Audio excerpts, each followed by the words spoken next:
All right. Okay, we're recording now. Yeah, everyone, welcome to the Google Hangout here with Jerry Durham. I'll just intro him quickly, then kind of get his story. And then what I'd like to do is go into a bunch of Q&A with him. Him and I will talk for a bit, and then we can go into some open Q&A.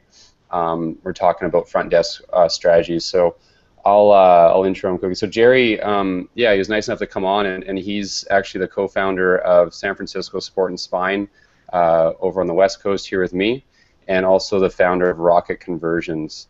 So yeah, Jerry, thanks for coming on. We're gonna talk about what Jerry's really specialized in, and that's how to get more new patients without spending any more money on marketing. So he does a lot with his front desk strategies and front office strategies. So yeah, Jerry, thanks for coming on. Really appreciate it. I'll let you intro yourself a little bit and maybe tell everyone who you are and how you got into PT, and yeah, I'll get over to you for a sec here. Thanks, Josh. Yeah, as you and I are, or as you well know, I love to talk, and fortunately I've been able to take that love of talk and turn it into how to talk to other people to get more business. So you want to talk about finding something you're passionate about and you love to do, so it worked out perfect. So my name is Jerry Durham. I've been a physical therapist, a licensed PT for 21 years now. I've had my own practice in San Francisco along with my business partner, Sturdy McKee, for 13 years. I was a solo practitioner for about 1 year prior to that. And then Sturdy came to me with an opportunity to partner up and form San Francisco Sport and Spine Physical Therapy, and with the idea of growing it. And it's been a life lesson, let me tell you. And here we are today. It's been a steep learning curve. One of my favorite quotes ever is, "A fool learns from his own mistakes, and a wise man, a wise woman, learns from the mistake of others." So I like to think that I'm helping people to become wise men and wise women these days, because just letting people learn from the mistakes I've made along the way and gotten to where we are today, which is really focusing. And we're all great PTs, and we all love to focus on the clinical side, and we don't think about that customer experience except for when they're in with the physical therapist.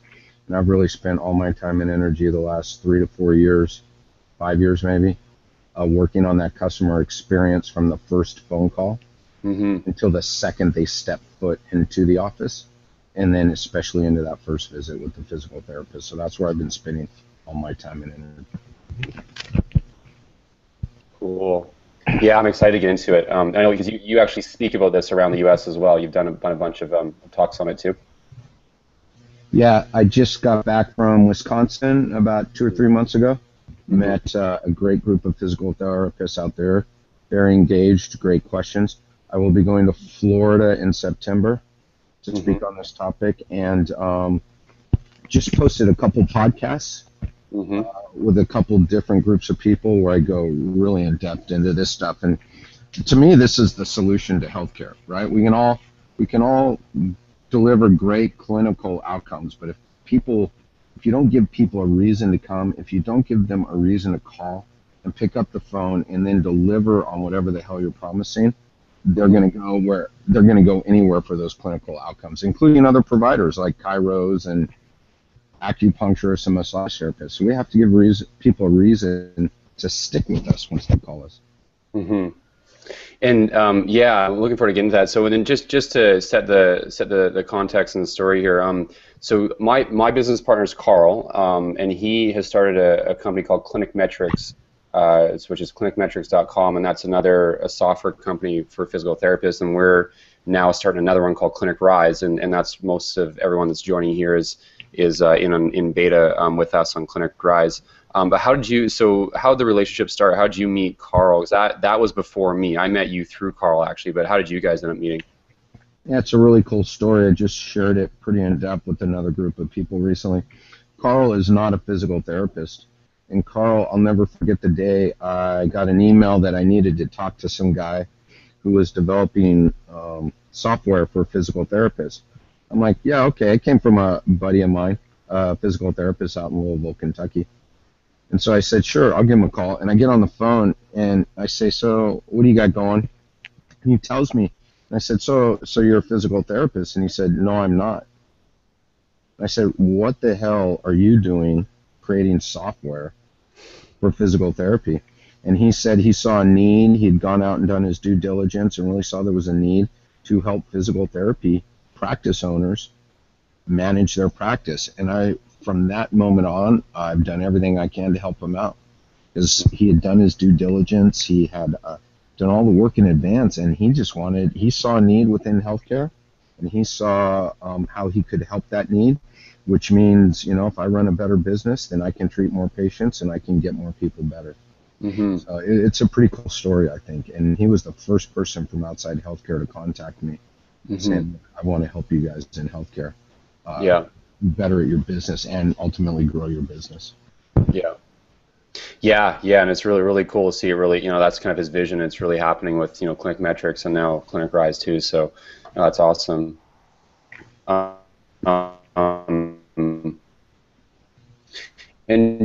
all your learnings over the last few years, what made you, I know there was probably pretty critical change in the last few years in your practice. What made you decide to start tracking and measuring your front desk better? What happened? Probably about 6 years ago now. I was at my office in the Marina District. This is where the whole story starts. I was at my office in the Marina District, and I was walking past the front desk, and this story is 100% true, every part of it, because I'll never forget this. I'm walking by the front desk, and I can't hear the other side of the phone conversation, of course, but I hear my front office coordinator saying to the person on the other end of the phone, you are out of network. The insurance you have, San Francisco Sport and Spine, is out of network with that insurance, and we're really expensive. So I recommend you call somewhere that you are in network with. Click. And I'll never forget that day. And my gut reaction was, oh my God, what the hell did she just do? After I had about a minute to calm down, or a couple minutes, and I kept walking and went back into the back office. And after I had a couple of minutes to calm down and think about it, I was really mad at myself for not considering what was going on at the front desk with the phone conversations. And that was the day, as I like to say, that was the day the snowball started rolling down the hill to get me to where I am today, to understanding this to the depth that I understand it today. That's what really got it going. And I'd never considered the phone call at the front desk ever until I actually sat there one day, well, by coincidence, by total fluke, and heard a conversation where it was, well, you should go elsewhere. So that I'm assuming that kind of made you think, what else am I missing? Like, how many other, more of these conversations are happening where we're losing patients? Is that kind of what went through your mind? Yeah, exactly. It was. So what are the conversations that are occurring at the front desk that I haven't accounted for? How many people call in and don't schedule? Because let's face it, 90% of the practice owners in America will tell you they have a 100% conversion rate. That means from the people who call in and say, I want to schedule, the people who actually arrive in the office. And they'll tell you, I have a 100% conversion rate. And I'll say, how do you know that? Well, I scheduled 50 people this month. Well, how many people called your office? 50 people. And my answer, 110% of the time, and without knowing you or anybody else, I can tell you, you are 110% wrong. Because people called your office this month to schedule physical therapy that your front office hung up on. They asked to do business with you, and your front office hung up on them. It is a fact. Yeah, and that's interesting you said, because I talk to a lot of PTs every week, and that's the main thing I hear when I ask about front office tracking, measuring, and the main thing that comes back is well, we schedule everyone that calls in. And I appreciate you talking about this. I don't always know how to respond to this all the time, because I'm not a PT, so I can't say, well, from my experience, in my practice, that's not the case. But so you're saying that even though people say that, there's a lot falling through the cracks. Yeah, and it's interesting, and I'm going to tell you right now, I have talked to people with one office, I've talked to people with 4 offices, I've talked to people with 30 plus offices, and I'm hearing the same tune throughout. And you know, really what this is about, and I'm hearing the same thing from all of them, right? They're not measuring their calls. And it's funny because as physical therapists, something else, Josh, the conversation I can have with the owners is, as physical therapists, we're trained to measure. The only way we can show progress is to measure. So we do it with our patients every day, but we don't do it on the business side. And, you know, it's a thing. If you want to change something, you have to measure it. And if you're not measuring it, you can't change it. So that's really the basis and the theme for all of this. Start measuring it. And by the way, I'm not telling you you're doing a crappy job. Step one is measure it. And if you're doing a great job, know two things. Know why you're doing a great job, right? And know how to analyze the data, and then do what you need to do afterwards. And if you're doing a shitty job, then, you know, get some help. Find some experience. Find someone like me who will help you develop the processes and the systems. And it ain't that difficult to get your front desk to have a conversation with the healthcare. I call them healthcare consumers, not patients. With the healthcare consumers that call your office and want to do business with you, who want to grow your practice. It's someone calling who wants to get on your schedule and grow your practice for you. You can't hang up on those people. Yeah, you know, I was talking to Sturdy. Sturdy is Jerry's business partner at the practice, and he said something that really stuck out to me because we talk a lot about this in business outside of healthcare, because that's generation, but compared to lead conversion. And you know, you can generate a lot of potential patients that, you know, through your marketing promotions or, you know, whatever you're doing on the marketing side. But if you don't convert those patients, you're wasting a lot of money. And so you know, the point that what you're talking about is how to be really effective with the money you're spending to actually generate the potential patients, and then be really effective with that money so you can actually convert them into patients, which, you know, are probably around $800 to $1,000 per conversion, if I understand correctly, right? You're exactly right. Yeah. And so I go through, and let's just say, for argument's sake, your office took 100 calls last month. Yeah. And you converted 50 of those patients, right? So you have 50 paying customers. And then you and your partner or yourself are looking, how am I going to generate more new patients for my business? And you come up with all these marketing strategies, and you're going to spend more money on the lead generation side. I argue that you left 50 people on the table. You already spent the money to get them to call the office. You don't need to spend any more money on marketing. And that's the whole theme of this chat, in this discussion, is you don't need to spend more money. You need to figure out, you know, how many more I need 20 more new patients a month. Well, you left 50 on the table. So let's figure out how you're going to get 20 of those 50 people that didn't schedule last month, scheduled next month. Because you've done the lead generation work. You're getting the calls. You've got to work on the lead conversion side. And that's what occurs when you pick up the phone.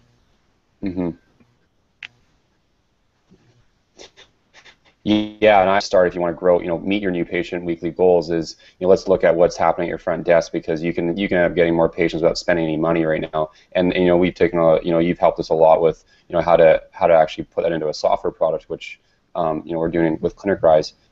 But so yeah, that's awesome, Jerry. So how you know, I want to get really practical here too. Like, so what did you change at the front desk? You know, once you had that conversation, or you listened to that conversation that kind of almost killed you, what your front desk was doing. What did you change? Like, what are you tracking now, and like, what do your processes look like at your front desk now?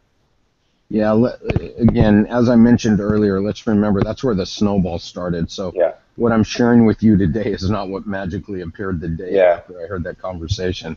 This has really been growing over time and morphs every day. I mean, I sat in with my guy who answers the phone a couple of weeks ago, and we came up with some new ideas and new thoughts about how do we capture some of these people. So I mean, it changes every day. But again, my whole point, my theme before I get into this is you have to measure it. Right? Because if you get a shoulder patient in the door and on the evaluation day they're a right shoulder pain, and you didn't measure their shoulder range of motion, and then on their discharge you measure shoulder range of motion, it doesn't mean anything. You have no baseline. You have no basis to say they got better for this reason or that reason, or did they get better. So you have to start measuring first. So where we are, and what it really came down to was capturing some data points. And just for the record, people, I'm not an advisor for Clinical Rise. I don't get paid by them. I like Josh. I like Karl. I like what they're doing. I am not financially involved with the company. So I speak from someone who just values what they're doing. So it was just about measuring data points. And the first thing we ever created was an Excel spreadsheet, because there was no Google Docs when we started this. And we put on an Excel spreadsheet and we shared it with everybody and said, okay, everybody who calls in, we need to collect these data points on them. And there were about, at the time, there were probably 12 or 13 data points we wanted to collect. And what it has morphed into over time is about 7 to 9 data points. Oh, so the way the points are set up, even though it's it's less. Okay. Because the value, as we all learn, right, there's always value in more, not necessarily. So there was value in less. And so what I did was we started to break down what information were we gathering. And, about 6-8 months went by and we're like, oh my God, we left this column out. And by the way, a really important column, we were asking everybody who referred you to physical therapy, right? For probably the first year of this document. And all of a sudden, one day, I realized through a conversation with someone that who referred you, who signed a referral for physical therapy, is not the reason they called your office. The reason they called your office was, yeah, Dr. Smith referred me to physical therapy, and my friend Becky in my office told me about you guys, and that's why I called you guys. We weren't asking the question, how did you find us? So that morphed over time, right? The other big thing, a huge value point in this document is, and the reason you're collecting data is the people who don't schedule with you, why didn't they schedule with you? And we zeroed it down to basically 3 categories and 3 reasons why someone didn't schedule with us. And I would argue it's those patients who don't schedule with you and the data you collect on them that is the most valuable to you. Because that tells you what you need to focus on or what you need to stop focusing on, right? And there's many directions you can go from that. What were those reasons? What were the three things you boiled down to? Those 3 reasons were what we tagged it to. There were 3 categories. One was called an MIA, missing in action. That was someone where we got a fax referral or got an online referral. So the patient never called us. We actually got a referral straight from the doctor. But yet the patient never called us back to schedule. Okay. And by the way, by tracking those MIAs, we found out that was a problem. And I've reached out to those docs and talked to them about the conversation they're having with those patients. And our MIA reason for not scheduling has decreased, right? So we saw a change. We were tracking something. We saw a change. We came up with a way that we needed to address that issue. We addressed it. We saw a positive change. So we knew we did the right thing. The other category was insurance, the magic insurance reasons. And usually that came with a caveat. They were out of network. I don't have insurance. Or no, it wouldn't be I didn't have insurance. They were out of network. My copay's too high. Anything could fall under that category. But so the second category was insurance. And then the third category was other. And we needed this category that entailed like, oh, none of your offices are close enough to me. Oh, I don't, so the MIA person maybe we get in touch with, you know what, I really don't need physical therapy right now. I'm feeling better. I'll call you guys back in a month. That fell into the other category. So the 3 categories were MIA, insurance, and other. Okay.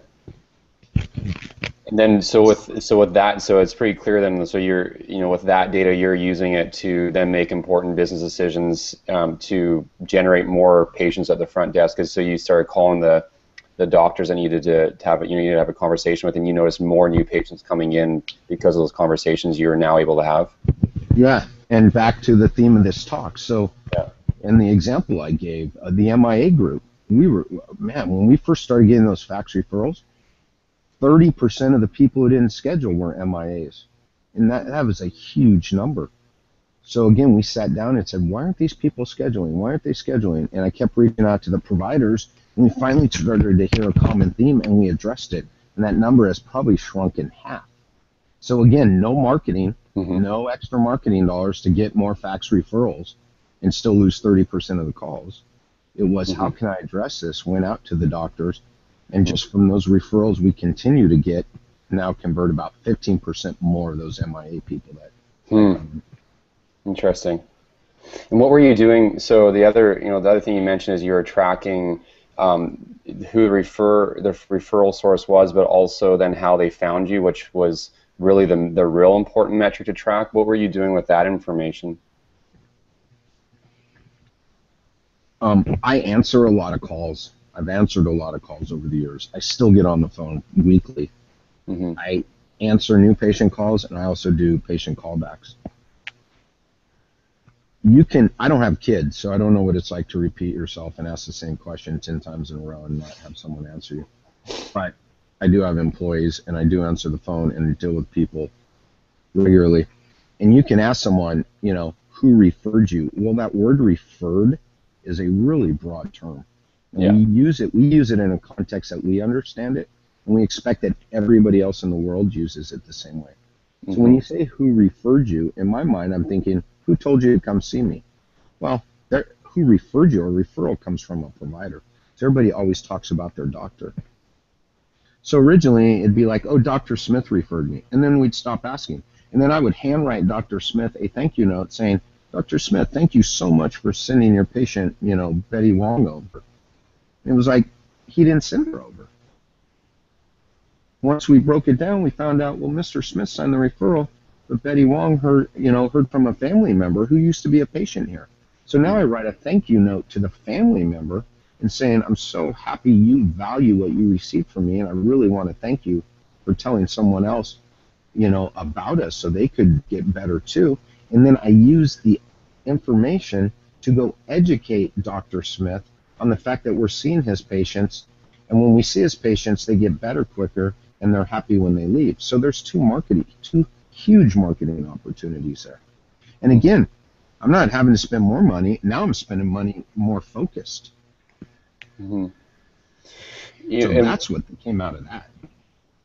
Yeah, and that's because that's exactly, I know I've had those conversations with people. Some people are tracking just referrals, and some people are tracking both. But there's definitely PTs out there that aren't tracking that second data point, which you're talking about is how they found you. One big thing I hear a lot is that I don't want to add anything more to my front desk. They already have a lot of things to do. What would you say to that? Because I know that's definitely an objection I've heard from tracking, these things you're talking about at the front desk.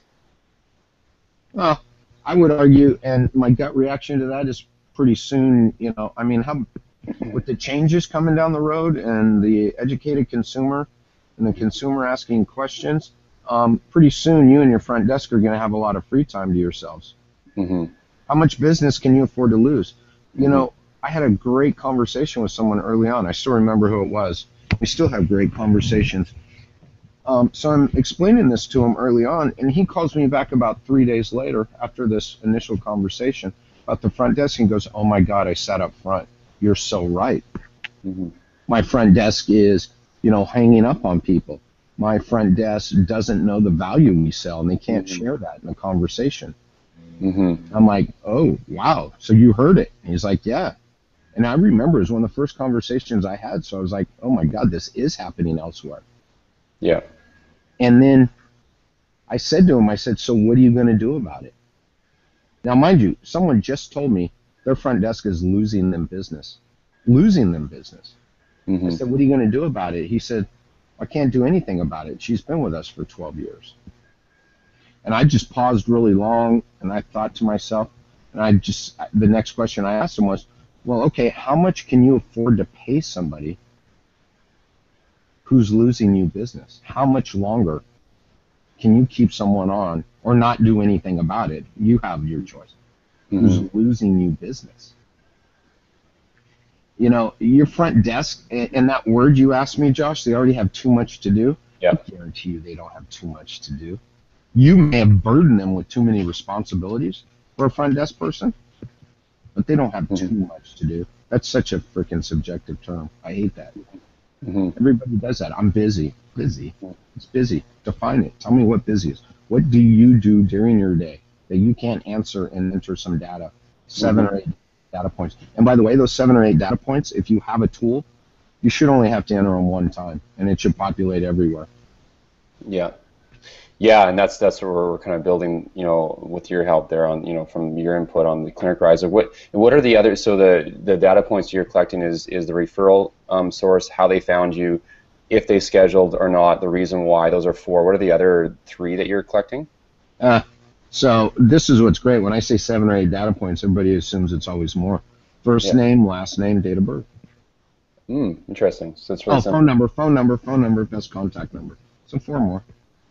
Right, so I'm talking about true data points. Okay. Can I get your first and last name? I need your date of birth. Yeah. What is the best phone number to contact you at? Then you start having a conversation. Are you using those? Yeah. Okay. So actually, that's what next question was. So how do those conversations look like? How are they structured? So it sounds like the first thing the front desk will do is ask for those first 4 key data points, and then they'll have the conversation of when they want to schedule and stuff. Yeah, I mean, the conversation starts the second they pick the phone up. But those are the first 4 they collect, and then they go down the path. And the ultimate goal is, asking for the cell. Okay, where and when do you want to be scheduled? Okay. Well, you know what? I want to make sure you guys take my insurance. Okay, so I'll tell you what we'll do for you. We will check your benefits. I'll take all your benefit information after we get you scheduled. I'll take all that info, and then we'll check that for you. But because our PTs are busy, what I would like to do for you to make sure you get in when you want to get in, and the office you want to get into, let's get you scheduled today. Okay. So it's really focused on getting that the main goal is to get them in the schedule, and then help with what else they need. Yeah. And then the whole part of that, and the missing link, and the missing part of the conversation that I really don't want to have today, so don't dig too deep into this word, but if your staff doesn't know the value that you're selling, then that conversation's a moot point, because you're just another commodity. You're just another physical therapy practice.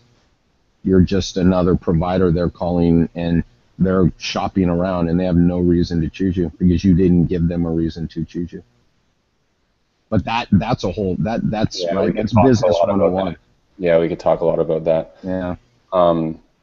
Cool. So and with the date of birth, so first off, with the phone number, obviously, I mean, it's a really basic point, but I'm assuming what you're doing with that is are you creating a call list then of people that had called it and they couldn't schedule, or they didn't get them scheduled for some reason? Are you calling those people back?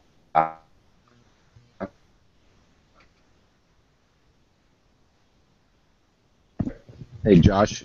Yeah. You cut out there at the end. You asked me a 2-part question. I didn't hear the second part. Sure. Yeah. So I said with the phone number you're capturing, are you creating? I've heard some PTs that would create a call list of people that hadn't scheduled on the first call in, and then they're going to call them back and get them scheduled. Is that what you're using the phone numbers for? All the above. Yeah.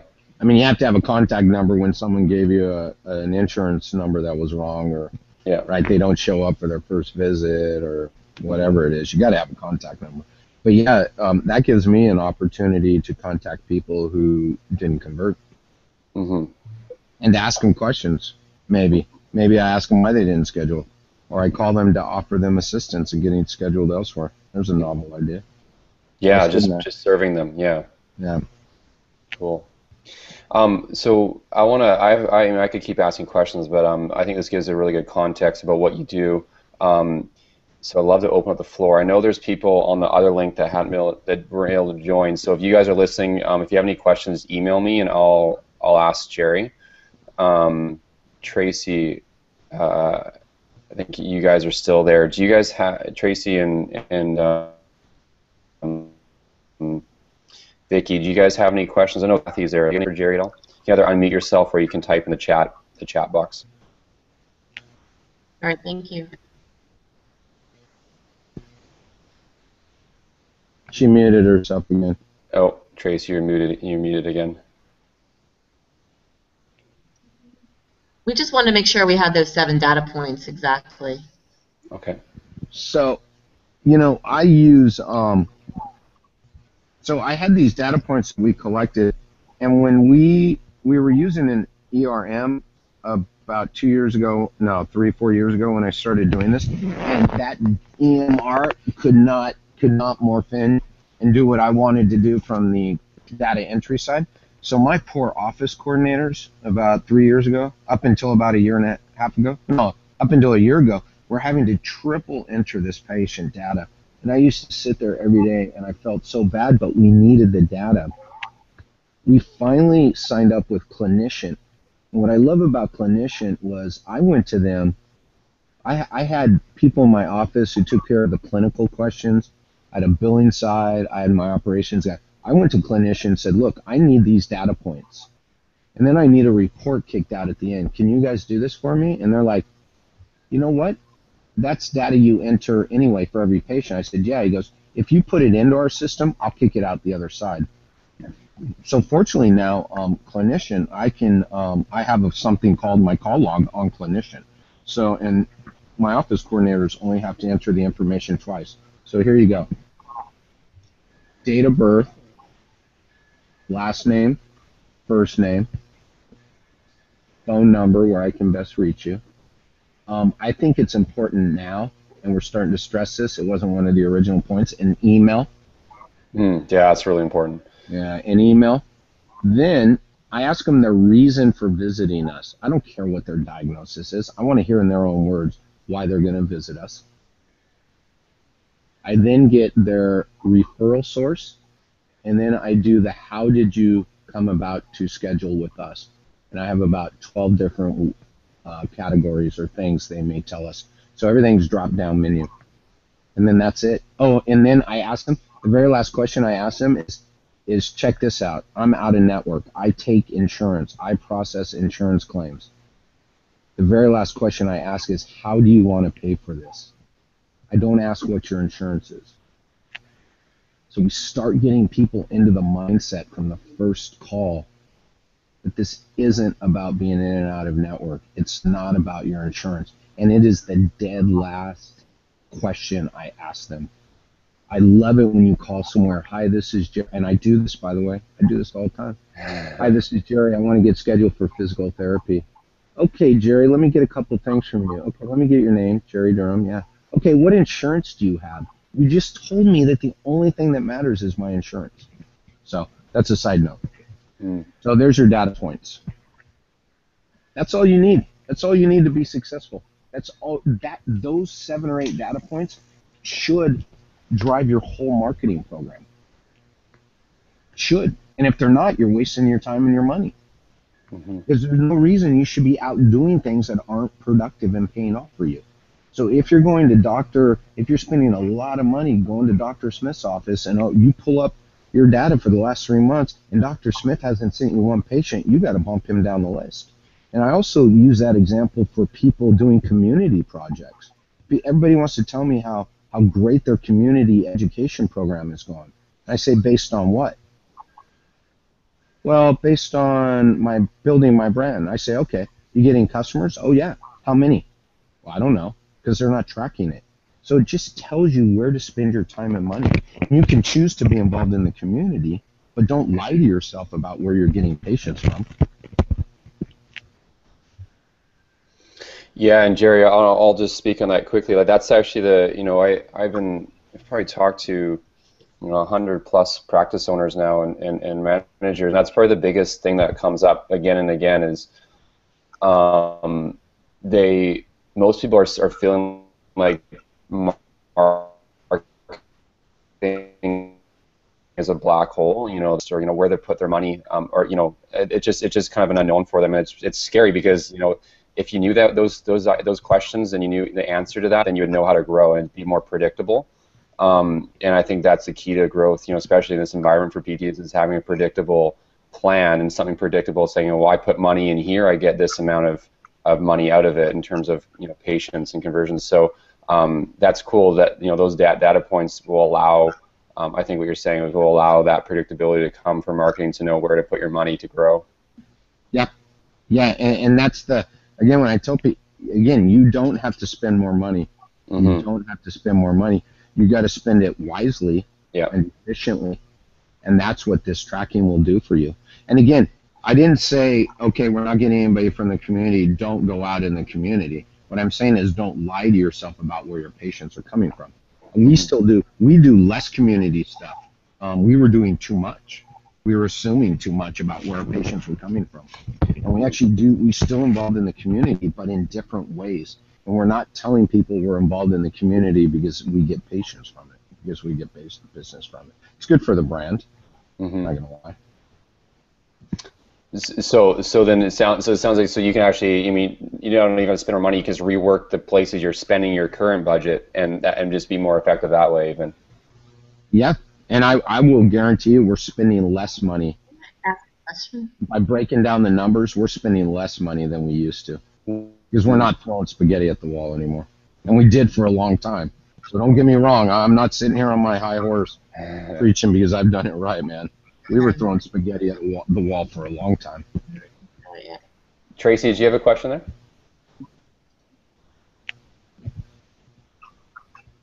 I was just going to ask about the clinician. Can you tell us a little bit about that? Clinician. Yeah, you know what's cool? Here's what I'll tell you. And I'm not an advisor for a clinician, and I don't get paid by clinician. I love their product, and I talk about them all the time. And I realized I sound like a salesman for a clinician, but I was like, you know what? I need to disclose to people. And I'll tell you why I love them, Tracy, is because what I was finding is all those data points I gave you basically go into every EMR that exists. But when you go to the EMR company and say, can you spit that out the back end on a form or on a, on a sheet, everybody will go, no. And I'm like, I'm not a tech guy. I like my phone for pictures and music. But I'm like, if the data goes in, why can't you just make it spit out the other side?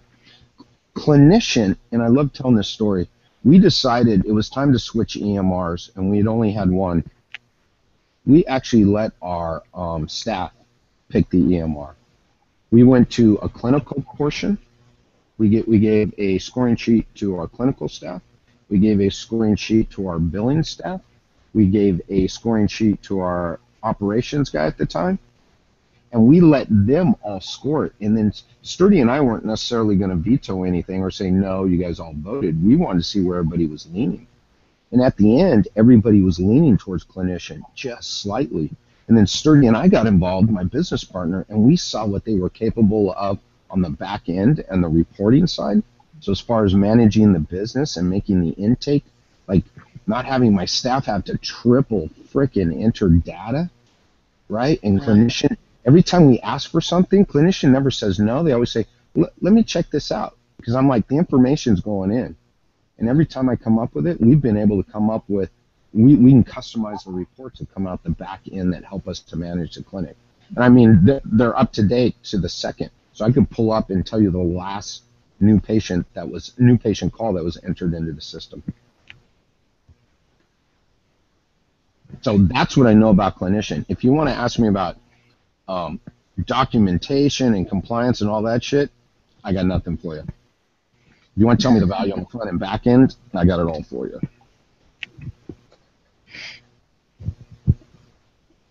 Yeah, It's always a tough one having to stuff. move over your EMR.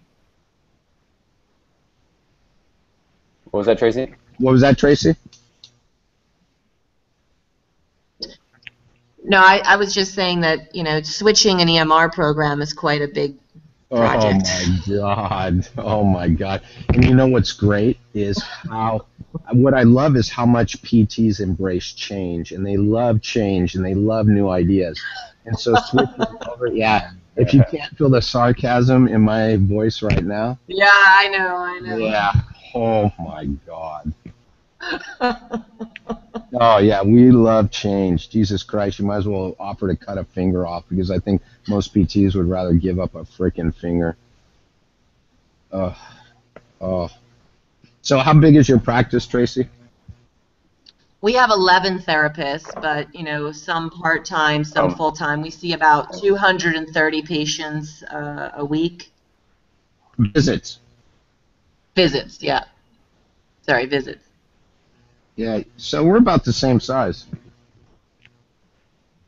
because that's about what we're running. Yeah, we have a program that's called Practice Perfect. Is it perfect? No.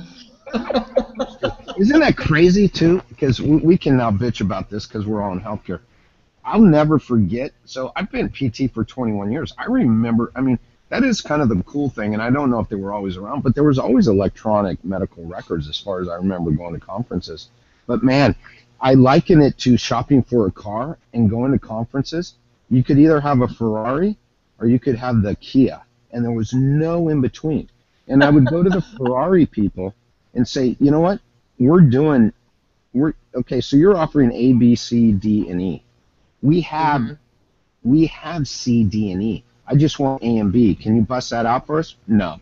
Then I go to the Kia people and say, can you tag in, like the call log, can you tag in C, D, and E? No.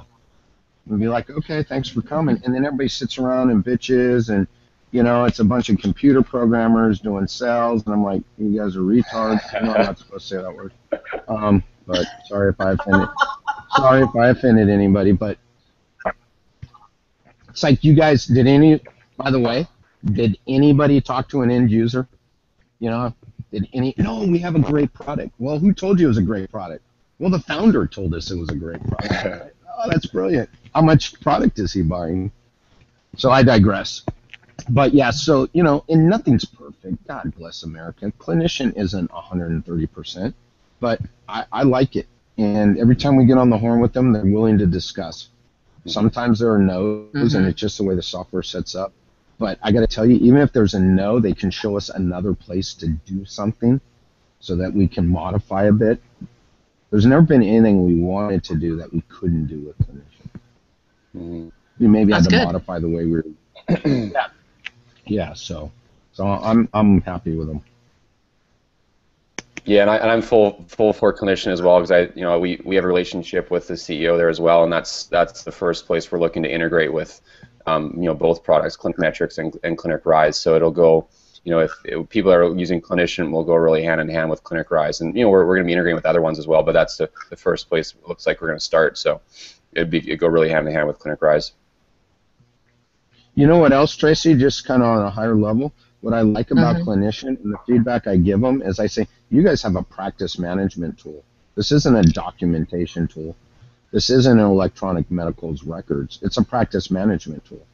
So data that goes into the front end can then be used by the clinicians on a daily basis, and then can be used by billing, and then can be used by the business people to manage the business, all in one tool. And there's only 2 or 3 others out there that claim to do that. Yeah, we'll have to look into it more. Yeah. So are you guys tracking? Here's the $1 million question, Tracy. Are you tracking calls? I mean, we're trying to, but I don't think we're doing it in a way that's quite organized. We're asking them to gather this information, but is someone really looking at that information regularly? No. Are you asking your front office to do it? Who's answering the phone regularly? So we have 2 receptionists who answer the phone, and then the office manager, she kind of looks at that information, but I don't think, we're getting ready to maybe hire someone to do just quality control for us, and this would be one of the roles that person would be responsible for. What's quality control? The MIA thing is really driving me crazy, because I'm the side of the business. I have a partner, Patricia. Patricia does more the front desk, where I do more the marketing, right? And now we're realizing that, we're probably losing a lot of the patients that I'm out there getting by marketing to the doctors, because they're not even getting into the office. I mean, that's happening often. I have a list at the front of all the patients that physicians have called me personally, gotten on the phone, sent you this patient, emailed me. I write all their names down, and I go and look at that piece of paper, and 60-70% of those people never called. I'm actually not sure how to go about getting those patients. Do I call the doctor back? And I mean, I just don't know actually how to get those MIAs. So here's the thing. Here, let's break this down a little bit. You got a few minutes? Yeah. Okay. Let's break this down. There's probably 3 avenues to go down. If someone doesn't value And by the way, well, let's talk about this on a high level. If someone doesn't value what you're doing, they're never going to pay for it. And think about shoes you buy, think about food you buy, think about anything you buy. If you value it, you spend your money. So if you and I are both taking the same approach, we're leveraging providers. If the provider doesn't value, even though they're calling you, Tracy, Yeah. if you don't know the conversation they're having with that patient, then you can't say that your value is being shared with people on the front end. So why they aren't scheduling with you may be the conversation the provider's having with the patient. Because what I found out from some of the patients I followed up with finally was, well, I told my doctor, I was thinking about going to, I had this problem. My doctor gave me 3 options. One of them was to go to physical therapy. That was a huge aha moment, right? The doctor said you can do, and this was happening a lot, you can do any of these 3. Well, they're not telling them, I want you to go to physical therapy. I want you to see San Francisco Sport and Spine Physical Therapy. That's different than, hey, by the way, you can do these exercises I'm giving you. You can go to the acupuncturist or you can go to physical therapy. And then they would kick out a physical therapy referral to me. And then I would call that patient back and go, hey, your doctor referred you to us. We want to make sure we get you taken care of. Let's get on the schedule. And they wouldn't call us back, right? Yeah. Because the doctor wasn't setting us up, the provider. The other thing is, if we do, so that's part 1. Part 2 is, how much energy do you and I have to spend on the people who don't call and schedule and value what we do? We spend too much time, we as in you and me and everybody else in healthcare, and actually everybody else in the world, we spend too much time on the people trying to convince people of what we do rather than focusing on the people who value what we do. So what I would do, and an example of this is I take the patients, I identified a group of patients, I identified a subgroup of people we treat, and they had to meet 3 criteria, and we identified them as our truly best target market patients. I went to a handful of them with 2 questions, and I asked them all this question. I then got answers, and I grouped all the answers together. That's what I put into my next marketing program, right? And the people who don't schedule, I actually put a call out to them. I leave them a message one time, and I'm done with them. And I do my outreach to them. But, go to the provider. I guarantee you it's a provider issue. Because if they're not following through with you, it's a provider issue. And I wouldn't worry about the patient themselves. That's diagnosing. That's a sign and a symptom of the conversation the provider is having in the office with that patient. And by the way, that provider can be your bestest marketing person ever if they have the right conversation. But just saying go see these guys for physical therapy is not the solution. They gave you no reason. If that patient's never had physical therapy, why do they want to come see you? The doctor. So then, how do we educate the provider? How do we try to get that conversation happening in the office with the provider? So I went back to a group of providers about 6 months ago, and I keep reaching out to them. Persistency is the first step. Consistency, persistency, and consistency. And I finally got a group of them together, and I said, "Listen, guys," I said, I need you guys to understand what's going on my end, and I have a favor to ask of you. If you, and I put it back on them, listen to the way I said this, because every word is exactly the way I wanted it to sound. I said, if you really want your patients to get the best physical therapy in town, and you believe I'm that physical therapy clinic, then you have to have this conversation with them. And then I told them what they need to say with their patients. Within 1 to 2 days, I'm actually picking up the phone. I'm starting to get calls from patients going, Dr. So-and-so told me to call and see you guys, and you may not take my insurance, but you'll check it, and he believes you're the best PTs in town, and told me you'll check my insurance, and if you don't take my insurance, that it doesn't matter, you'll make sure I get to the right place. That was exactly the conversation I told those providers to have with their patients, and it led to more calls the next day.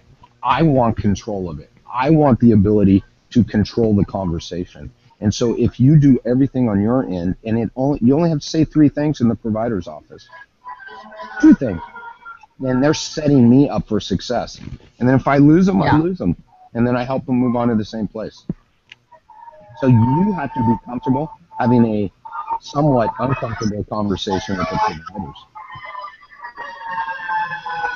Yeah, I got it. And I think it's about figuring out which one of the doctors that this is consistently happening with, because it's not with all of them, right? Yeah.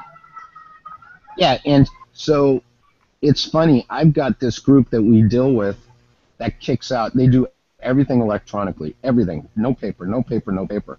Well, they keep cross-referencing in their PT clinics with what insurances they take. And man, I am on the phone to them all the time. I'm like, do you guys want your patients to have good PT, or do you want them to go in network? That's your choice. But don't quit sending me people and telling them,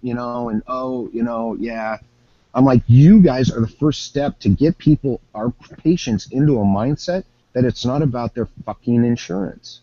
Yeah.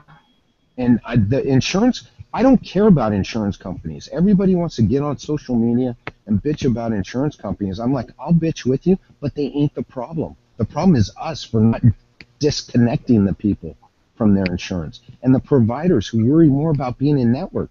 I've gone to some providers, I'm like, do you want your patients to get better, or do you want them to go in network? And if you want them to get better, then we're the right people. Then use my name. Oh yeah, I have some candid discussions. Because I'm like, I'm the solution. You guys can send them to me. I'm the solution. If you don't want to deal with that, don't send them to me. Because they're going to come back and bitch at you. And by the way, that tough conversation I had with that group, I said, I'm going to save you the hassle of your patient coming back and complaining to you. Because I still deal with people on the phone that go, I can't believe my doctor sent me to you when I'm not in network with you. You know what I say to those people? I say, how can your doctor possibly know what what physical therapy practices are in network with your insurance? Well, and then they stumble along their words. I'm like, you're right. There's no way a provider can know. Your doctor sent you to the place that they believe will get you better. I said, so this isn't your doctor's fault. And by the way, I'm going to help you find somewhere there it is network. So I save the hassle on the doctor, and I make myself look good. By the way, I have a positive Yelp review from someone who never came into my clinic. I have people who send me patients who never came into my clinic. So if everybody wants to tell you it's about outcomes and quality care, it's bullshit. It's about how you treat people. It's about making sure there are no surprises. That's what this is all about.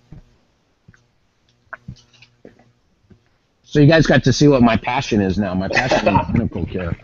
My passion ain't clinical care. It's about changing the approach and how we get people in the door. And none of this could have happened. None of these conversations could have started until I started measuring calls and where people were coming from and why people weren't scheduling. None of this could have come from there.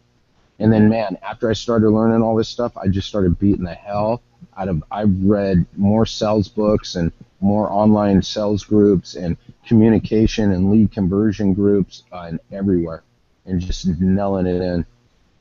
So it's, I haven't read a PT book in God knows how many years. I'm not the clinical person. Don't come to me for clinical. I'm not going to have a clinical discussion with anybody. And people call and say, yeah, I want to see you, Jerry. And I'm like, no, you don't. I'm like, I got 9 PTs who are far smarter than me. So. And you, Jerry, you're telling me before this talk is that, changing those things, and measuring, like you're saying, actually saved your practice, right? Which I thought was really important to note. The changes you made actually kind of saved you guys. Yeah. I don't think I'd shared this with Josh, but I've been sharing this a lot recently. When I really break down and I take a step back and look at more of a 30,000 foot view of what's been going on, you know, our practice probably would not exist today if it were not for us making these changes along the way. And again, I can say that in hindsight. I couldn't say that back then going, oh my God, we're going to close down if we don't do this. Fortunately, we were making the business changes, and we were connecting with the right people, and we were joining the right groups. And then we were making the changes we needed to make to, here's my favorite quote ever, to make this a business that supplies physical therapy, not a physical therapy business. And the solution to healthcare and the solution to physical therapy is to start learning how to run a business that supplies physical therapy. And that means treating people as consumers. Man, you want to make a group of healthcare providers more pissed off, tell them it's a consumer, not a patient. I got in a tweet chat the other night, and everybody, man, they love to project consumer's a bad word. I'm like, based to who? Well, based on my perception. Well, that's right. There's only about, 3 billion other people out there who have an opinion. And so as soon as we start treating people like healthcare consumers, is the day we'll solve this problem. And that's why I exist today, because I started treating people like healthcare consumers, 4 or 5 years ago. Jerry, it's about, 1 o'clock here on my time, so we're probably gonna wrap up just so everyone can get back to the day. But thanks, I really appreciate you coming on. I was really glad to have you here and share everything with them. Is there, just to close off, I'd love to make sure people know how to get into contact with you if they want to talk more. Would you prefer Twitter, or how would you like people to contact you if they wanted to get in touch? Don't email me. Yeah. You can reach me on Twitter always. It's Jerry_Durham. So You post like every 30 seconds on there, I see. Yeah. JERRY_Durham, DURHAM PT. So Jerry_Durham PT. And I've had a lot of people reach out to me there. You can also text me. I'll give you guys my cell phone number, 415-509-3986. Just mention that you heard me on the Google chat with Josh, and I will get back to you.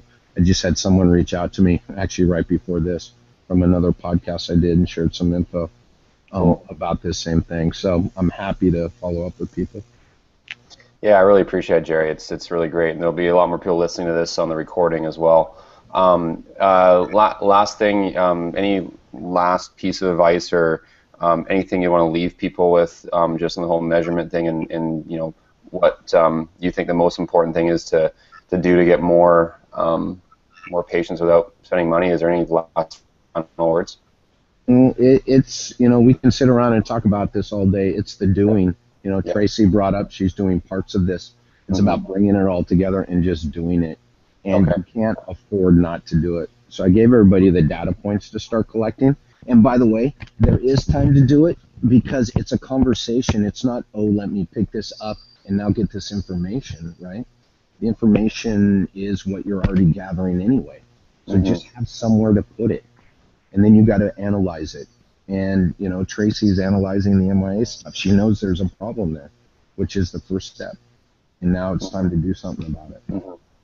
So you have to start. Yeah, that's great. That's a really good piece of advice. I think for any business person, I mean, just starting somewhere is great. It's the first step. And I'm looking forward to working with everyone on this too. And for sure with you too, Jerry, building out the whole front office part of our program as well. So thanks for coming on, Jerry. Appreciate it. And for everyone else listening too, we'll be doing definitely more of these. So love to hear from what else you guys want to learn about. And Jerry, I'm sure we'll probably have you speak again because there's a lot of other things that I'd like to chat about. So thanks again, Jerry. Appreciate it. Sure thing. Thank you, and thanks to everyone who participated. And again, if anybody wants to reach out, feel free. My love and my passion is talking, so happy to talk with anybody. Thanks for being on here, Tracy. Yeah, thank you, Tracy. Thanks for having a conversation. Yeah, this is great. And thank thanks you, Josh. everyone else too. Yeah, no problem. And I know Kathy's on here. I don't know if we unmute her, but thanks, Kathy and Kaylee. Yeah, thank you. Oh, you're there. Okay, cool. I am. Awesome. Yeah, thanks for joining, Kathy. Appreciate it. Thanks No for questions, reminding me. Kathy? No, actually, Tracy asked the questions I was going to ask, so thank you, Tracy. Good deal. Awesome. Awesome. Remember, life is about asking the right questions, because if you ask the right questions, then you can get the answer you need. Good questions are important. Thanks so much, guys. And thanks, who else? Kaylee and Chris, too. I know you guys were listening outside of this, too, so thanks for joining. Chat with you all soon. I'll stop broadcast now. Jerry, you can stay on if you'd like. Okay, I'll stay on, Josh. All right.